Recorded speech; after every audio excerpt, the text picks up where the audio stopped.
At the heart of an artist's workshop in Renaissance Florence were drawings.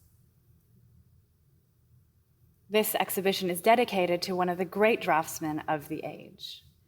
Andrea del Sarto, so called because his father was a tailor, Sarto in Italian, was born in Florence in 1486 and spent most of his life there, where he ran the city's largest and most highly esteemed workshop in the early 16th century. What does that mean? It means that his studio was very productive, creating altarpieces, portraits, and fresco decorations for patrons in Florence and elsewhere. It also means that young, talented artists flocked to be part of Andrea's studio, and from there, several went on to attain their own fame. Andrea produced drawings of all sorts, from rough and experimental to extremely refined. And it's through his drawings that we get an inside look into his art, the artist exploring how bodies and space can tell a story, nuances of anatomy, pose, and gesture. And far more than what his models looked like, he seems also to convey their moods, thoughts, a moment in time.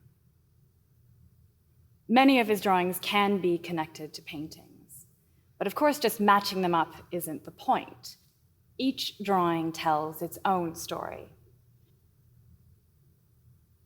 For example, in developing the serene, confident face of St. John the Baptist, who looks up to receive divine light, Andrea studied the head of this adolescent boy, who, perhaps sitting in the artist's studio, looks just a little nervous, maybe even self-conscious as he peers sideways with slightly furrowed brow.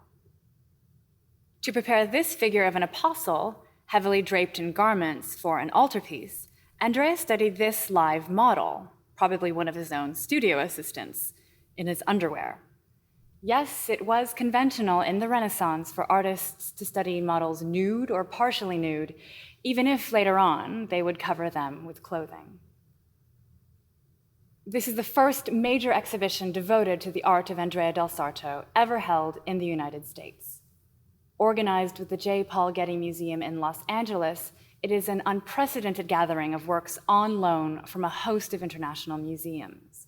Almost 50 drawings and 3 paintings, each one compelling us to look closely and witness the skill and imagination of the Renaissance master at work. The exhibition is on view in the lower level galleries and in the Oval Room until January 10th, 2016. For more information, please visit frick.org.